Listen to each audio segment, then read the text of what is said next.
How's it going, everyone? Welcome back to another video. So we have reached the end of the road. We are down to two teams remaining. We have our Western Conference and our Eastern Conference champions. Those, of course, being the Florida Panthers and the Edmonton Oilers. Stanley Cup Final will get going on Wednesday, and it is, of course, a rematch from last year with these same two teams. So today I will be previewing the series, some things to look out for, and ultimately how I think it's going to shake out. So I guess without further ado, let's get right into it. So first off, we're going to talk about the team that punched their ticket to the final first, the Florida Panthers. Looking at their journey to get here in the first round, they defeated the Tampa Bay Lightning in 5 games, the Toronto Maple Leafs in 7 games, and the Carolina Hurricanes in the Eastern Conference Final in 5 games. Throughout the playoffs, they have a plus 27 goal differential that ranks first among playoff teams. They are averaging 3.88 goals for per game. That ranks third amongst playoff teams, and averaging 2.29 goals against per game. That is first amongst playoff teams. They come in with a 9-12 save percentage, second amongst playoff teams. The bulk of that coming from Sergei Bobrovsky. Their power play checks in at 23.2%. That ranks sixth amongst playoff teams, and their penalty kill ranks first at 87.9%. Shifting over to the Western Conference champion, the Edmonton Oilers, looking at how they got here. In the first round, they defeated the Los Angeles Kings in 6 games, the Vegas Golden Knights in the second round in 5 games, and the Dallas Stars in the Western Conference Final in 5 games. They come in with a plus 20 goal differential that's second amongst playoff teams. They're checking in with 4.06 goals for per game. That ranks first amongst playoff teams, and they're averaging 2.81 goals against per game. That is fourth amongst playoff teams. They come in with an 898 save percentage, ranking 7th amongst playoff teams. Their power play comes in at 30%, ranking 4th, and their penalty kill is at 66%, ranking 14th. But I did put a note in here that they are 10 for 11 since Game 2 of the Western Conference Final, essentially ever since their penalty kill debacle against Dallas in the third period of Game 1. So some key notes here that I put down. Obviously, the big one is that the Panthers won this exact series in the finals last year. They won it in 7 games. So they are going to be looking to complete the repeat to go back-to-back as Stanley Cup champions. Also, shifting over to Edmonton's side, Zach Hyman is likely out for the series. He underwent surgery after his injury in Game 4 of the Western Conference Final against Dallas, and it is looking unlikely that he will return for this series at any point. And judging by how Chris Knoblauch arranges the lines in Game 5, it looks like Corey Perry is going to be taking up Hyman's position within the lines. It's going to be interesting and a key point to watch just how much Corey Perry is going to be able to replicate Zach Hyman's production, which was at a very high level throughout these playoffs. I'm fairly confident that he can do so. When Edmonton is on the power play, I feel like that their net front presence is pretty similar in terms of production and effectiveness, so I do think Corey Perry can fill in quite nicely on that power play. Not so much confident 5-on-5. I'm going to have to see how Game 1 really goes with Corey Perry on that top line, along with McDavid and Nugent Hopkins.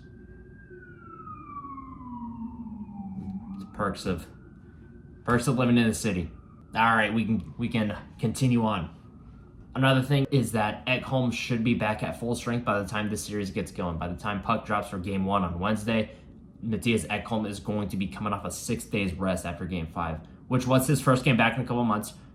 Overall, pretty good game. It did look a little rusty, but that's what I'm looking for out of Mattias Ekholm. I'm looking for him to be back at full strength, all systems go by the time, again, puck drops for Game 1 on Wednesday. Another thing that became a huge storyline in the Western Conference Finals is Edmonton only allowed 5 even strength goals the entire series in all 5 games. It was a complete dominant performance defensively from the Oilers. They completely shut down what many consider to be one of the deepest teams in the entire NHL. They just made them look silly all series. But another thing is that Stuart Skinner did look kind of human in Game 5. He stopped 14-17 for an 824. A big storyline through these playoffs is the resurgence in, honestly, dominance of Stuart Skinner ever since he got put back into the lineup before Game 3 against Vegas. It really depends on what Stuart Skinner we're going to get. Stuart Skinner is absolutely going to be the X factor in this series. I don't believe that's up for debate.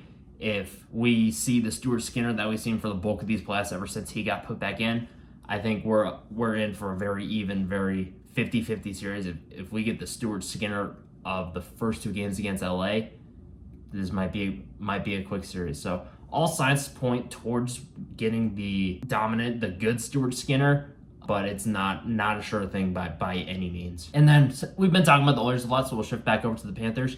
The Panthers have been doing what they do for the past few years. Like I'm not talking about the Panthers as a knock on them. They are an incredible team. They are arguably better than the team from last year. And as Rod Brindamore said at his press conference after they knocked them out in the Eastern Conference Final, they're the standard. They are the team that everyone aspires to be in the NHL, and they show it time and time again. So, with all that being said, how do I think it's going to shake out? How do I think the series is going to go? And these are going to be very in-depth, analytical predictions that will not age poorly whatsoever. So I will say it again because it is absolutely the number one thing I will be watching for in this series. Stuart Skinner will play a massive role in the outcome of this series, if not the biggest role in the outcome of this series. Whatever Stuart Skinner the Oilers end up getting is going to dictate this series. Edmonton is first in goals for per game, and Florida is first in goals against per game, which is another interesting thing to look out for. Something has to give there. And I don't think special teams on either side are going to win the series for either of these teams, but it can definitely cost it for one of these teams. Like if Edmonton's PK goes away from the heater that they're on, if they go back into a slump, they're going to be in trouble. On the other side of the coin, if the Panthers can't get that power play going in Edmonton, kind of gets back to that penalty kill dominance that we kind of saw in the series last year, I think Florida's going to be in trouble. So I alluded to it a little bit earlier, but these two teams might be better than last year's counterparts. It's very telling how excited a lot of people, including myself, are, despite the fact that we got the same final matchup that we got last year. Like, these two teams are they're better than they were last year. Like, I don't really think that's up for debate. Edmonton is deeper and they've got more depth scoring, and their defense is really stepping up. And Florida, same exact thing. They are top to bottom deep. They can score. They're physical. They make life a living hell on that forecheck time and time again, no matter what lineup they got out there on the ice. And that leads into my next point, that Edmonton's ability to shut down teams at 5-on-5 ever since Game 3 against Los Angeles, against Florida's ferocious, physical, and relentless forecheck is going to be a key watching point.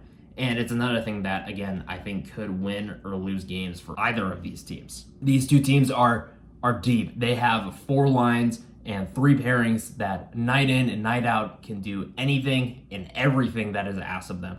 It is going to be about as 50-50 of a finals matchup as you can ask for. So, I had to make a prediction. Unfortunately, I unfortunately am a man of my word, so I have to back one of these teams that I think will win, and that team in 7 games, once again, is the Edmonton Oilers.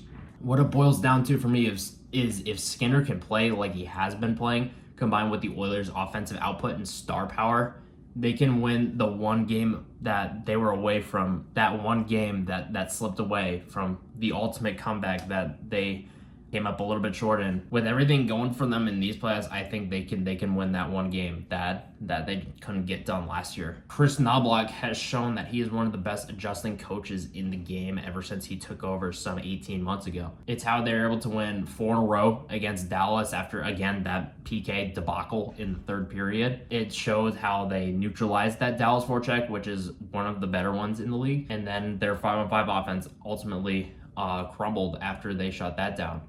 But this isn't to say Florida doesn't have a chance. Like I said, this is about as 50-50 a finals you can get. I can really see this series going either way. Florida can win this series, honestly, by overwhelming Edmonton with, again, physicality, that forecheck, and if we get vintage playoff Bobrovsky, I absolutely think Florida can win this series. But I do think with how well the Oilers are playing, combined with the amount, again, star power that they have, this is not a knock on Florida.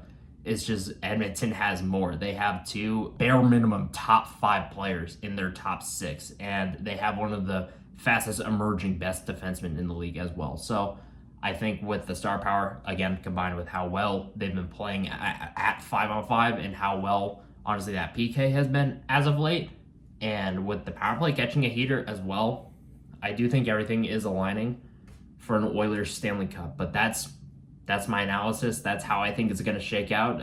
Anyone has any predictions of their own, how they think it's going to shake out. I would love to see all of that in the comments. But thank you so much for watching.